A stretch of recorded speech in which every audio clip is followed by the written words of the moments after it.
What's going on, good people? Welcome back to another episode of the Trading Challenge. Today is day number 25, May 12th, 2023. We made some trades today, so let's get into it. So coming into today, my goal, just based off of the bad losses I took yesterday, my goal was to come in and execute my trading plan flawlessly. If it's not in my trading plan, I'm not taking the setup. If I do take the setup, then it's in my trading plan, then I'm taking it the exact way that my notes tell me to, and I'm not doing anything different. And that's that. And that was my mindset coming into today's session. So let's start our analysis. Well, before we start, let's talk about these levels on the chart and what they represent. So these levels over here, this was a support level that I drew based off of a higher low that got established off of the screen that you can't see. And then we had prices come back and make a higher low above that. That's what this ellipse represents. Now this purple line down here represents yesterday's closing price, which was 33,370 if I'm not mistaken. And this zone, we drew this zone once the market opened, and we'll talk about that a little bit later. So let's start our analysis at 9:30 when the market opened. So we had a very similar open to what we saw yesterday. So let's go back real quick. Look at yesterday. We sold off at the open also. Today was almost a mirror image where we sold off coming into the open. We established a consolidation zone at the lows of that downswing. So that right there is where I was able to draw my zone. So after that, we see a double bottom start to form. So let's zoom in a little bit. So we see our double bottom form. This is the first double bottom, this is the second, and then that formed at the bottom of the support level for the zone, and then we continue to push up. Now once we pushed up above the zone, we actually created a higher low on top of the zone. So this right here creates one of my favorite setups. Once again, it's called a downtrend reversal with a higher low that gets established. So the downtrend reversal occurred when the double bottom was made, and then we had our higher low. To me, the higher low occurred over the course of these three candles that I have circled with the ellipse. This was our higher low right here. So once the higher low gets formed, I draw a support level based on the first candle that established the higher low, and I draw that support level based on the low for the body of that candle. So that would be right here for me, right? And you extend it across. But I had this same setup yesterday on day 24, and where I went wrong was we also yesterday had an entry where my support level was right here, but the zone was down below. And I went long at my support level and got stopped out because I had my stop right there at the zone. So today I learned my lesson, and I was like, look, Ty, even though you'll have to be patient, you need to take the long trade from the bottom, well, from the top resistance of the zone we just broke out of, not from your support level that you usually do, just in this situation because of the market circumstances. And that's one thing I also find very important, is that even though you have certain setups and you have a textbook way that you like to take your setups, don't ignore what's right in front of you in the market. Sometimes you need to adapt and change your plan just a little bit. So the strategy remains the same, but the execution might change just a tad bit, but you still end up with a positive result out of that situation. So that's what I learned from yesterday, and I had enough discipline to not go long on these two touches, because price came back down on this red candle, touched it, and I had an opportunity to go long, and I really thought about it. And then I saw prices go my way and see that trade be successful, and I was like, dang. But I said, look, my entry is where my entry is, and I'm not changing it. I learned my lesson from yesterday. I'm not making the same mistake again. So that's what led me to trade number one. So let's read our notes. I went long here based off of the higher low that formed, but I failed to hold the trade, and I need to work on my confidence. And also I need to be willing to accept the risk.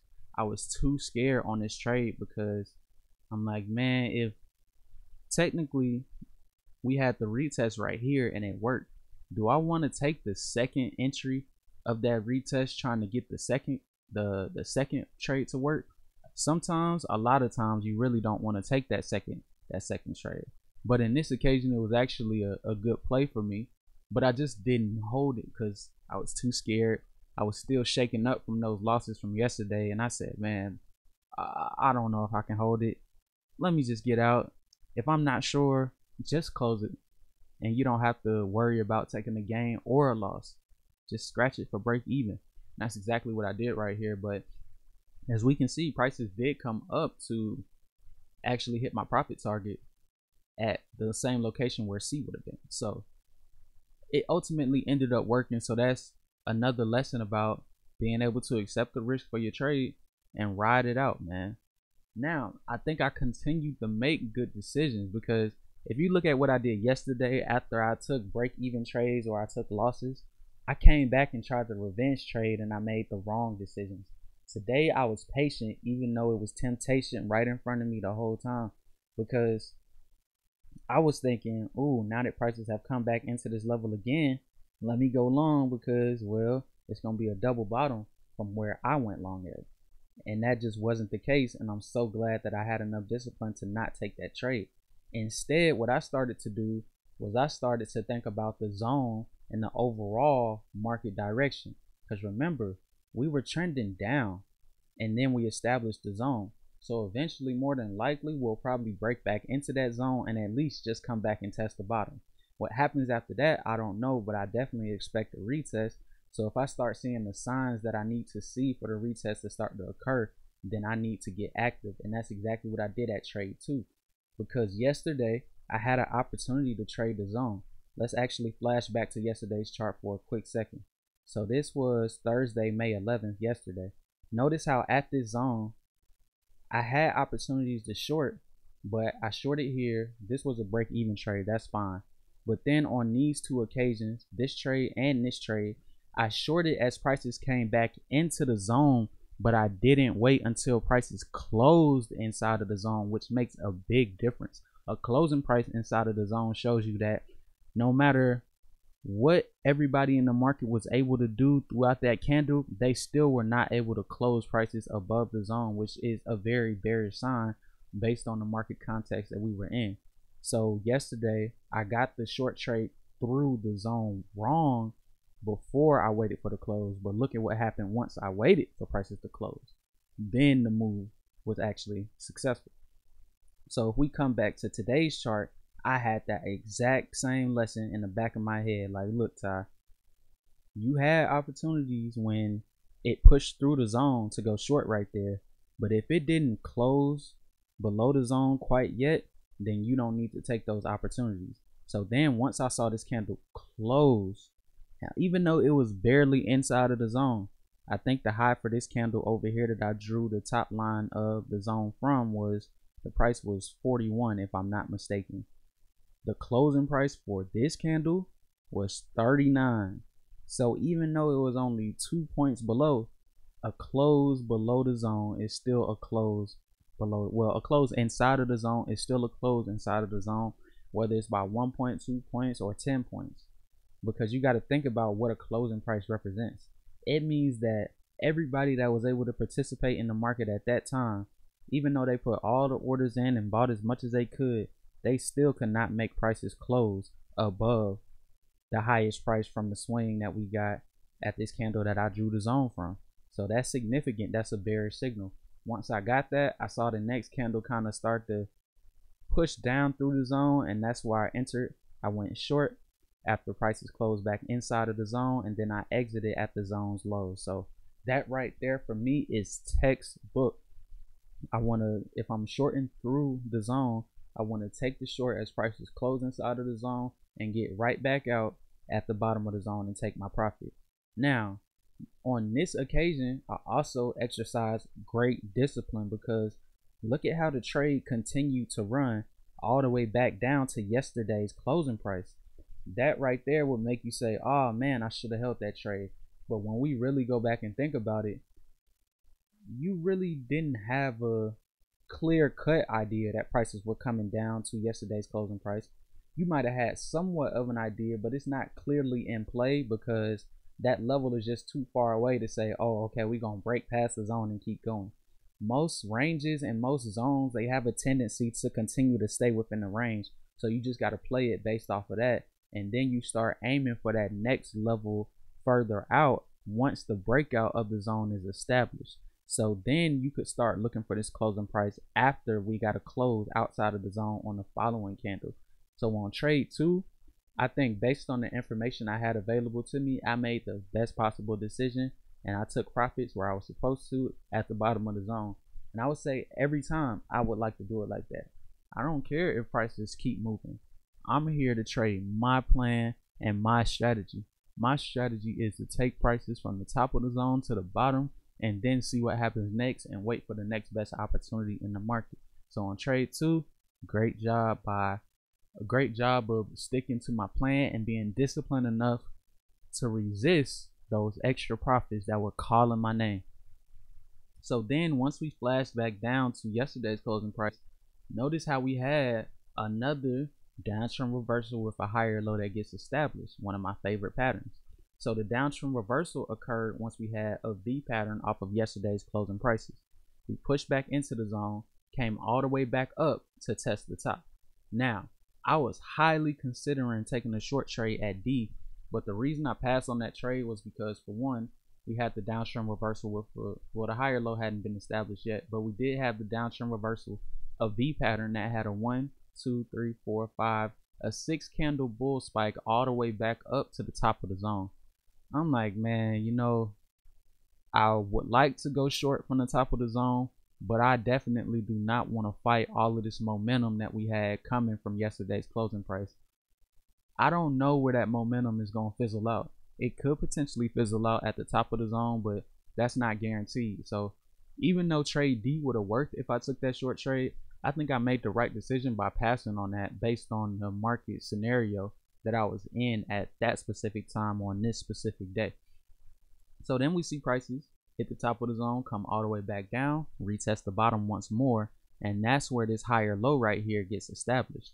So we had the downtrend reversal with a V pattern off of yesterday's closing price, and then our higher low got established at the bottom of the zone. So I'm like, man, normally I would draw the support line on the bottom of the body for this candle where the higher low was established, which since it's so close to the bottom of the zone, I'll just use the zone line instead as my entry point.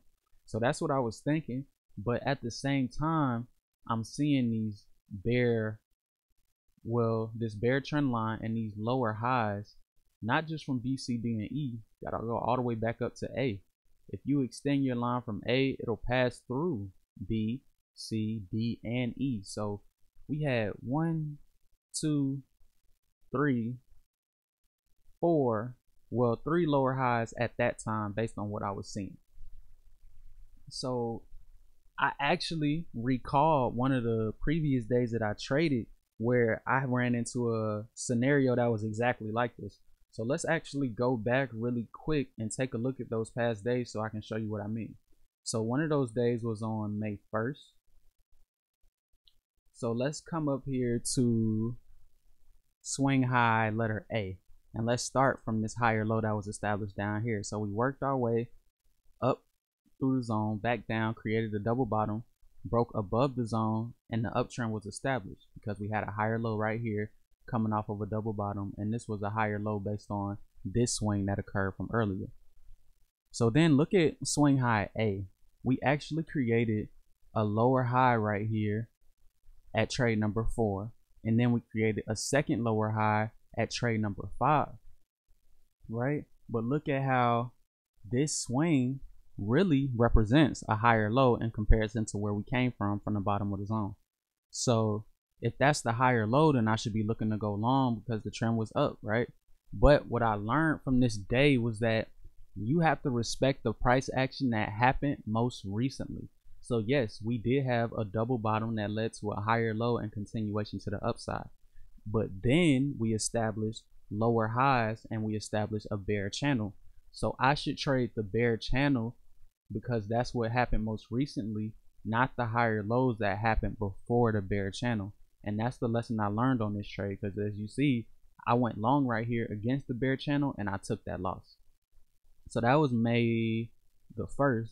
And then we also can go back to April 21st where we have the exact, well, not the exact, but a very similar setup also, where we have a steep downtrend. We have our downtrend reversal with a higher low that gets established. So this is the swing low, right? This is higher low number 1, higher low number 2, higher low number 3. So I really want to focus on trade number 3. That's what I'm talking about for this specific chart. So look at how, even though we had those higher lows, the most recent price action at that time was a bear trend line. Not only from these levels up here, but go back to this swing high from here and compare that to this swing high from here. That is a lower high in comparison to where we came from. And then we continue on and create a second lower high. So this was the first and this was the second. In this same scenario, I went long because of these higher lows, thinking that the uptrend would continue. But that's the price action that happened before what formed most recently, which was the bear trend line in the bear channel. So I went long right here on this trade also and got it wrong. So today, when I ran into that same scenario, I remember all of those days from the past where I was like, man, you can't go against the bear trend line, no matter how appealing it may be, when you see higher lows that happened beforehand. So that's exactly how I led myself to trade 3 today on Friday, May 12th, 2023. So let's look at E and let's look at 3. So notice how once we made this higher low, we pushed up. We did, but we did it on very, very light volume. So let's zoom out a little bit. So look at the volume for these two candles. They were almost, the volume bar is so small that you don't even know if they were really trading. If you showed this to somebody, they would think that it was a holiday because volume was so low, but the market was open. So anytime you're in a trending market like this one and you see extremely low volume on a few candles, especially 2 candles back to back, that's telling you that it's a move that's about to come, and it's going to be a big move either to the upside or the downside. Now you use the context of the market in front of you to determine which direction is more likely. So since we were already in a downtrending market with a bear trend line, the market had a higher probability of having that big move to the downside, and that's exactly what we saw on this huge candle right here once we broke out of the zone. So look at how once that higher low got established, we start pushing up for a while, and this candle before it turned red was actually a smaller green body, kind of just like this one, that came back to touch the top of the channel line. And then from that point forward, I was like, well, if it just touched the channel line and I remember what happened all of the previous days before, I should go short right here. So as soon as I had that thought, I'm telling you, as soon as I had it, that's when the market moved away, and it moved away violently and quick. This move, you can see how strong it was based on the candle, but that doesn't even do it justice. In real time, when this candle formed, it went from the top, the high that it made, down to the bottom in about 5 seconds. Super quick. So that tells you when the market moves that fast, that momentum is coming in, volume is coming in, which means that prices are pretty much gonna move similar to what they would do when the CPI announcement comes out or the non-farm payrolls number comes out, where prices just back and forth, back and forth. But notice on days like that, when volume comes into the market, when it's super extreme, even though it might look like the market wicked out and did all types of crazy stuff, what it really does is it just, that volume that's coming in just pushes the market in the direction that it was already moving beforehand. So if we were in a downtrending market and volume came in, the volume is just going to push the market to completion to complete that chart pattern that you're seeing on the chart. That's really all it is. It's like a speed run, basically. The volume is coming in and saying, hey, we see what y'all are doing in the market, we see where you're trying to go, we see your chart pattern, and we just want to come in and finish it for you because y'all are taking too long. So boom, here you go. And that's exactly what happened right here. So I know in times of high volatility, it just makes sense to trade in the overall direction of the market. I usually sometimes try and get too smart and say, oh, prices had a huge spike to the downside, so now everybody that wants to sell has already done so. So if it's no sellers, then it's buyers. So prices are going to go higher. I should go against the move. But today I was like, look, man, why do I have to fight the chart? If the trend is down and we just have volume come in, more than likely I need to take the next best setup. So if the trend line got touched on this candle before the big spike happened, more than likely we're coming back up to retest the trend line again. Are we coming all the way back up to test the trend line? No, because you have people like me in the market that are expecting the same thing, and nobody really wants to wait for the trend line. So we're all probably going to start to get in early. And if it's enough people that get in early, it won't even make it to the trend line. So that's exactly the thought I had on trade 3. I saw prices come back to my preferred entry. I didn't hesitate. I took the trade and I was able to take it back down for a profit to my scalp target. And then after that, I was done for the day. So I would say overall, man, today was fantastic. I think I really redeemed myself and proved to myself that my trading plan is legit. Yesterday was a bad day, not because my trading plan was bad, but because I didn't follow and execute my trading plan to the best of my abilities, and it was some trades that I took that wasn't even in my trading plan. So I said, look, man, I need to come back to the market and just get my confidence back, and I feel like that's what I was able to do today. But I don't want to get, too high on myself, because the losses that I took yesterday are still just giving me a bad feeling, and I want to make sure that going into this weekend's back testing session, I focus on all of the mistakes that I made this week and focus on cleaning those things up. Because if you think about it, it's like if you have a kid and they have 7 classes in school and they come home with their report card, they have 5 A's. So you're like, wow, my kid is smart. But then they have 2 F's. So now you have to determine, like, wow, my kid is really smart, but he's also really dumb. So which one is it? Are you a smart kid or a dumb kid? So you have to find consistency to be able to show yourself what you really are. So I feel like I'm that kid. All throughout this week, I had 5 A's on my report card, but then those 2 F's just brought me down to the point where I'm like, what kind of student of the market am I really being right now? So I really want to focus on my mistakes, because my good is good. Actually, my good is great, but my bad is even worse. So I need to clean up my mistakes so that when I do have winning trades, I'm not just making back what I lost. Instead, I'm building on profits that I already had. So that's my goal going into this weekend's back testing session. I'll be back on Monday for day 25 at 9:30 a.m. My goal this weekend is to become a better trader and come back on Monday better than I was right now today at the recording of this episode. And I hope you guys have the same goals in mind. So have a good weekend, man. Study hard. I'll see you on Monday. But until then, you guys take it easy.